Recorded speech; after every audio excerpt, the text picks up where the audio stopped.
Hello guys, আসসালামু আলাইকুম। তো কেমন আছো সবাই? আশা করছি অনেক ভালো আছো। তো আমরাও ভালো আছি।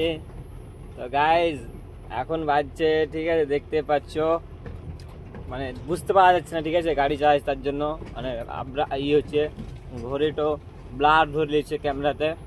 তো এখন বাজছে তিনটা, মানে 3:30, ঠিক আছে। তো আমরা এখন ঘাটে লোড করতে ঘাট দিচ্ছি। তো এদের পার্টনার, ঠিক আছে, দেখতে পাচ্ছ। আর মানে গাড়িতে এখন কালী পূজার লেগে, ঠিক আছে, নো এন্ট্রি ছিল। 3 দিন ধরে নো এন্ট্রিতে বসেছিলাম, মানে একটা পাম্পে গাড়ি লাগিয়েছিলাম। তো আজকে নো এন্ট্রি ছিল সোজা। সাঁইতার আগে যে একটা পাম্প আছে, এই পাম্প বলছি, সরি, সাঁইতার আগে যে একটা টোল আছে, ওই টোলে নো এন্ট্রি লাগাই, ঠিক আছে। তো ওইখানে নো এন্ট্রি লাগালে, তো নো এন্ট্রি খানিক পর ছাড়লে তারপরে আমরা লোডে এলাম। তো এখন লোডে এসেছি। আর ঘাটের রাস্তা দেখাবো কি, মানে একটু মানে ঘাটের এইদিকে একটু রাস্তাটা খারাপ, ঠিক আছে, তাই জন্য ভিডিওটা করলাম না আমি। তো চলো ঘাট যাই, তারপরে আরও ভিডিও করব। আপাতত টাটা, বাই বাই।